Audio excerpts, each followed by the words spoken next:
जय सिया राम। सब सुख लहे तुम्हारी सरना, तुम रक्षक काहू को डरना। हनुमान जी की प्रसन्नता को लेकर बहुत सारी बातें होती हैं कि हनुमान जी कैसे प्रसन्न होंगे। बहुत सारे उपाय बताए जाते हैं, बहुत सारी ऐसी विधियां हैं जो ज्ञात हैं, जो शास्त्र सम्मत हैं, जिनके बारे में गोस्वामी तुलसीदास जी ने चर्चा की है। लेकिन बहुत सारी ऐसी बातें हैं जो अभी कही नहीं गई हैं, अज्ञात हैं, और उससे भी हनुमान जी प्रसन्न हो जाते हैं। क्योंकि हमारे वेदों ने जब ईश्वर की चर्चा की, ईश्वर का गुणगान किया और पूरा गुणगान करने के बाद नेति नेति कह कर के पुकारा। नेति का तात्पर्य यह है कि ये भी नहीं, जो हमने कह दिया है इतने भर में नहीं है ईश्वर, ईश्वर इससे परे भी हैं। इसलिए बहुत सारे ऐसे भक्त हैं जिनका अपना निज अनुभव है, अलग अलग तरीके से वो ईश्वर को प्रसन्न करते हैं। क्योंकि ईश्वर प्रेम से प्रसन्न होते हैं और प्रेम को प्रकट करने के अलग अलग तरीके होते हैं, अलग अलग माध्यम होते हैं। सबका प्रेम नया ही होता है। कोई भी व्यक्ति किसी से भी प्रेम करता है तो उसका प्रेम पुराना नहीं होता, प्रेम तो हमेशा नया होता है, भक्ति हमेशा नई होती है। ऐसा नहीं होता कि कोई व्यक्ति प्रेम करे और उससे पहले जिन लोगों ने प्रेम किया है तो कहें कि नहीं, ये तो एक तरह से नकल किया गया है और इनका प्रेम नया नहीं है। जब प्रेम होता है तो प्रेम नया ही होता है, भक्ति नई ही होती है। इसलिए हनुमान जी अलग अलग तरीके से आज भी प्रसन्न होते हैं। बस वो तो भाव के भूखे होते हैं। जो बातें शास्त्रों में लिखी गई हैं उससे तो प्रसन्न होते ही हैं। बहुत सारी ऐसी बातें हैं जो चर्चा में नहीं आती। कुछ भक्त ऐसे मिलते हैं, कुछ साधक ऐसे मिलते हैं, जब बताते हैं वो तो ये बात समझ में आती है कि इसका उल्लेख तो कहीं शास्त्रों में नहीं है। लेकिन हाँ, ये बात ज़रूर समझ में आ जाती है कि प्रेम में बहुत ताकत है, प्रेम में बहुत बल है और किसी भी प्रकार से ईश्वर प्रसन्न हो जाते हैं। इसलिए तो भगवान श्री कृष्ण कहते हैं कि पत्रम पुष्पम फलम तोयम यो में भक्त्या परीक्षति। अगर कोई मेरा भक्त मुझे पत्ता, फल, फूल, जल कुछ भी चढ़ा देता है तो मैं प्रसन्न हो जाता हूँ। अब कोई कहे कि ईश्वर क्या पत्ता चढ़ाने से प्रसन्न होते हैं? हाँ, होते हैं। किसी भी चीज़ से हो सकते हैं। भाव होना चाहिए, भक्ति होनी चाहिए। बहुत सारे जो भक्त हैं प्रश्न उठाते हैं कि हनुमान जी लौंग से कैसे प्रसन्न हो जाएंगे? उनको पान का बेड़ा चढ़ा दीजिए तो कैसे प्रसन्न होंगे? उनको नारियल चढ़ा दीजिए तो कैसे प्रसन्न होंगे? हाँ, बिल्कुल होंगे।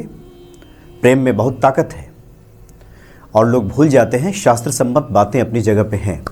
हम हनुमान चालीसा का पाठ करते हैं, हम सुंदरकांड का पाठ करते हैं, शास्त्रोक्त विधियों से हम उनका जप तप हवन करते हैं, ये तो बिल्कुल ठीक है। लेकिन प्रेम में इतनी ताकत है कि वो पत्ते से भी प्रसन्न हो सकते हैं। जिन पत्तों के बारे में हमने नहीं सुना है कि हनुमान जी अब तक प्रसन्न हुए हैं, हाँ, अगर प्रेम में इतनी ताकत है तो उससे भी प्रसन्न हो जाएंगे। और स्वयं भगवान श्री कृष्ण का ये वचन है। ये बातें आज इसलिए मेरे ध्यान में आई क्योंकि एक कमेंट्स पे मेरा ध्यान गया। ये अमित कुमार जी हैं, इन्होंने लिखा है कि नमस्कार मनोज जी, लौंग इलायची वाले उपाय अब नहीं आते, इसलिए आपका धन्यवाद। उन्होंने फूल ताली बजाई है, फूल भेजा है। लेकिन इस चैनल और हनुमान जी के प्रति आपकी जो निरंतरता है वो बहुत खूबसूरत है। देखिए, निरंतरता तो हनुमान जी की कृपा से आती है। हनुमान जी जितनी सामर्थ्य, जितने संसाधन उपलब्ध कराते हैं, उस हिसाब से हमारी कोशिश होती है कि हम उनके मंदिरों का दर्शन करें। वो जितना करा देते हैं उतना हम कर पाते हैं। इच्छा तो है कि पूरे भारत में जहाँ जहाँ हनुमान जी के मंदिर हैं वहाँ वहाँ हम उनके दर्शन करें और इस यात्रा में जो हनुमान भक्ति के भक्त हैं, जो दर्शक हैं, वो भी सहभागी बन जाएं। तो ये तो हनुमान जी की कृपा है। तो इसके लिए तो बहुत बहुत धन्यवाद जो आपने बातें लिखी हैं। लेकिन साथ ही आपने लिखा है कि लौंग इलायची वाले उपाय अब नहीं आते। लौंग इलायची वाले उपाय अब नहीं आते, इसका मतलब ये नहीं है कि सोच विचार के वो नहीं आते। हाँ, एक यात्रा क्रम है, मंदिरों की तरफ निकल गए तो मंदिरों की बातें होने लगी। कई बार मेरा ध्यान जाता है कुछ ऐसे उपायों पे, छोटे छोटे उपाय जो बहुत बड़े जो भक्त हैं, जो बहुत सारे ऐसे भक्त हैं जो पाठ नहीं कर सकते, जिनको पाठ करने में परेशानी है, जिनकी श्रद्धा को चढ़ा देने में है, वो पाठ पे ध्यान नहीं देते। बहुत सारे ऐसे हमने महिला भक्तों को देखा है कि वो जब तक कुछ चढ़ाती नहीं है, सिंदूर, पत्र, फूल, पुष्प, अक्षत, तब तक उनकी पूजा पूरी नहीं होती। बहुत सारे ऐसे भक्त हैं जो कुछ चढ़ाते नहीं हैं, कुछ ऐसा नहीं करते, आंख मूंद करके बैठ करके सिर्फ वो कोई पाठ करते हैं, ये भी भक्ति का एक तरीका है। तो लौंग इलायची से भी हनुमान जी प्रसन्न होते हैं। मुझे एक बात याद आई, अभी 1.5 साल पहले ऋषिकेश जाना हुआ था। ऋषिकेश में एक महात्मा जी मिले। महात्मा जी से जब बातचीत हो रही थी, वो मुझे बहुत प्रसन्नता हुई कि आज हनुमान जी को लेकर ढेर सारी बातें, लेकिन महात्मा जी ने कह दिया कि नहीं, हम कैमरे पे तो कुछ बात नहीं करेंगे, आपको ऐसे बात करना है बात कीजिए। हमने बहुत आग्रह किया, तो उसके बाद थोड़े वो तल्ख भी हुए कि नहीं, हम बिल्कुल नहीं आएंगे सामने, क्योंकि कैमरे पे जब बात की जाती है तो बहुत सारे लोगों के पास से बात पहुंचती है, और बहुत कुछ लोग ऐसे हैं जो श्रद्धा नहीं भी रखते। और शास्त्र वचन है कि जिनकी अश्रद्धा है उनको भक्ति की बातें नहीं दी जाती या नहीं बताई जाती। ऐसा दुर्गा सप्तशती आप पढ़ेंगे तो उसमें ये बातें कही गई हैं कि अश्रद्धा जिसकी है उसके सामने देवी का गुणगान नहीं करते। लेकिन एक दूसरा मत ये है कि बहुत सारे ऐसे जो लोग नासमझ हैं, जो पीड़ा में है, परेशानी में हैं, ईश्वर के स्वरूप को नहीं समझ रहे हैं, वो नहीं जानते कि संकट मोचन की शरण में जाएंगे तो संकटों का निवारण होगा। ऐसे लोगों के सामने तो बताना ही चाहिए। ये मेरा तर्क था और हमने महात्मा जी से कहा, तो इस बात पे वो राजी हुए। उन्होंने कहा कि इस बार तो नहीं, लेकिन जब आप अगली बार आएंगे तो हम आपसे ज़रूर बात करेंगे। तो हमने उनसे बैठ करके पूछा, कैमरा ऑन नहीं हुआ, लेकिन हमने ऐसे ही पूछा, अच्छा बाबा जी ये बताइए हनुमान जी कैसे प्रसन्न होंगे? तो बोले जैसे चाहो वैसे प्रसन्न कर लो। हमने कहा नहीं, कुछ तो नियम, कुछ विधि होगा ना, जैसे हनुमान चालीसा है, सुंदरकांड है, इस तरह कुछ विधियाँ होगी। बोले नहीं, किसी भी चीज़ से हनुमान जी प्रसन्न हो सकते हैं। हमने किसी भी चीज़ से, हाँ बिल्कुल, आप में इतनी श्रद्धा और भक्ति है तो किसी भी चीज़ से प्रसन्न हो जाएंगे। ये जितने हम पाठ करते हैं, हनुमान चालीसा, सुंदरकांड, रामचरितमानस, वेद, पुराण, गीता, जो कुछ भी हम पढ़ते हैं, उसका मूल उद्देश्य यही है कि ईश्वर के प्रति हमारी भक्ति बढ़ जाए, ईश्वर के चरणों में हमारी नेह लग जाए। तो फिर आप जैसे चाहेंगे उससे प्रसन्न हो जाएंगे। तो किसी भी चीज़ से आप प्रसन्न कर सकते हैं। इसलिए भगवान श्री कृष्ण कहते हैं कि कुछ भी हमें चढ़ा दो, यो में भक्त्या प्रेक्षति। अगर भक्ति पूर्वक कोई भी भक्त मेरे सामने कुछ भी लाकर रख देता है, मैं उसको ग्रहण कर लेता हूँ। शबरी ने जब सबसे पहले जूठे बेर दिया था प्रभु श्री राम को, उसके पहले तो किसी ने नहीं दिया था, और किसी की अब हिम्मत भी नहीं है कि वो जूठे बेर प्रभु श्री राम को दे दे, क्योंकि वो शबरी की भक्ति, जिसको हम कहते हैं कि बेसूध वाली स्थिति, प्रेम में बेसूध, बेखुदी की शिकार हो जाना, जहाँ होश ही ना रहे कि प्रेम में कि हम क्या कर रहे हैं, वो स्थिति आ जाए तो आप ईश्वर को कुछ भी अर्पित करेंगे, इससे ईश्वर तो प्रसन्न हो जाएंगे, इसमें कहीं कोई दो राय नहीं है। इसीलिए हनुमान जी लौंग, इलायची, पान के बीड़े, पत्ते सबसे प्रसन्न होते हैं। कुछ भी चढ़ाइए सबसे प्रसन्न हो जाएंगे। बहुत सारे लोग लिखते हैं कि ये बातें कही गई हैं, किस शास्त्र में है?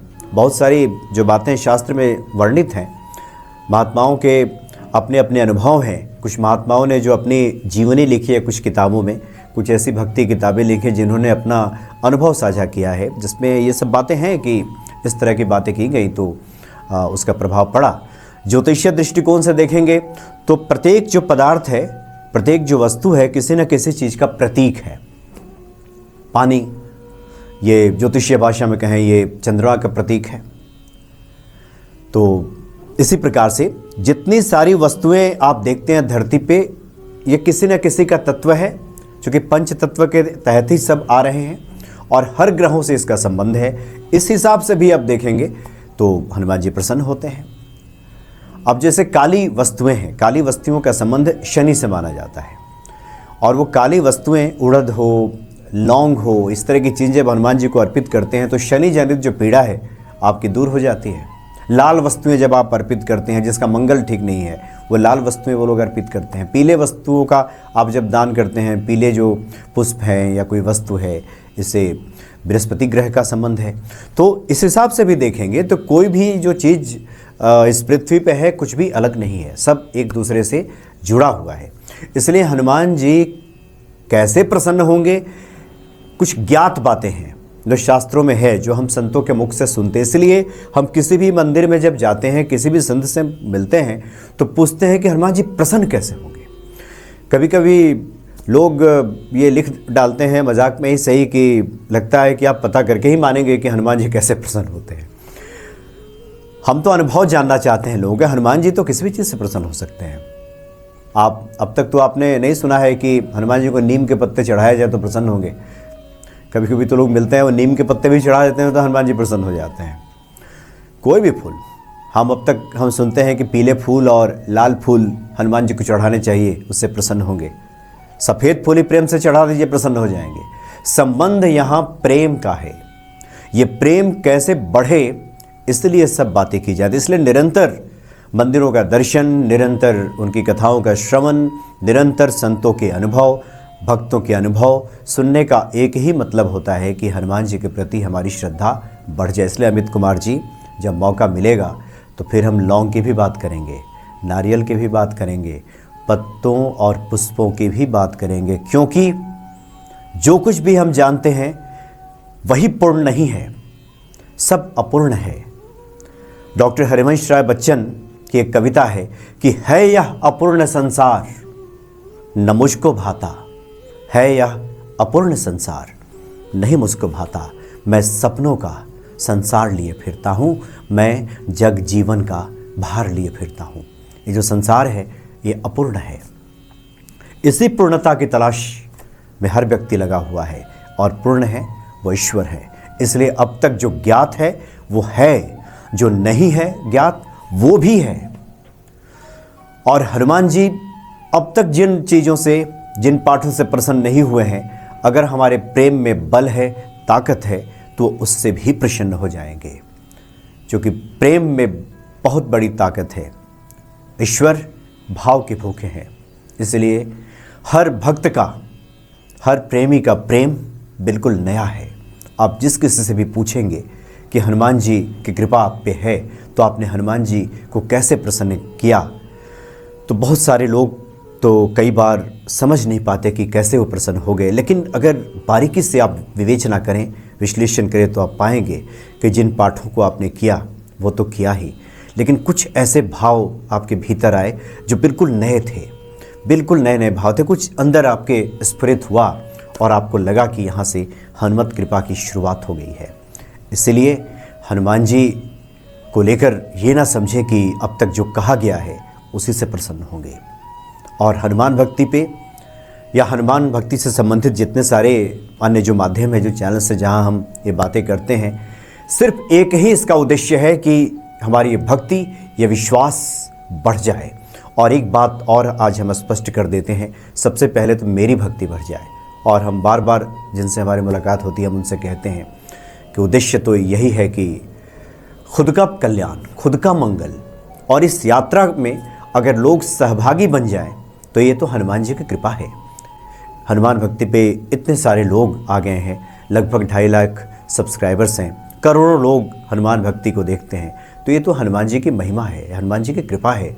शुरू में जब हनुमान जी का कोई स्मरण करता है, कोई नाम लेता है, तो कहाँ जान पाता है कि ये चीज़ें होने वाली है। इसलिए तो हम कहते हैं कि और मनोरथ जो कोई लावे सोई मित जीवन फल पावे। जो आपका मनोरथ है वो तो पूर्ण होगा, लेकिन हनुमान जी तो ऐसे हैं कि जो जो आपके चिंतन में आया है वो तो देते ही हैं, अब तक आपने जो सोचा नहीं है वो भी दे डालते हैं। इसलिए परम दयालु हनुमान जी की शरण में रहने की आवश्यकता है। और हनुमान जी के जो भी हम पाठ या फिर उनसे संबंधित चीज़ों का श्रवण करते हैं, दर्शन करते हैं, इसका एक ही उद्देश्य होना चाहिए कि हमारी भक्ति उनके प्रति बढ़ जाए।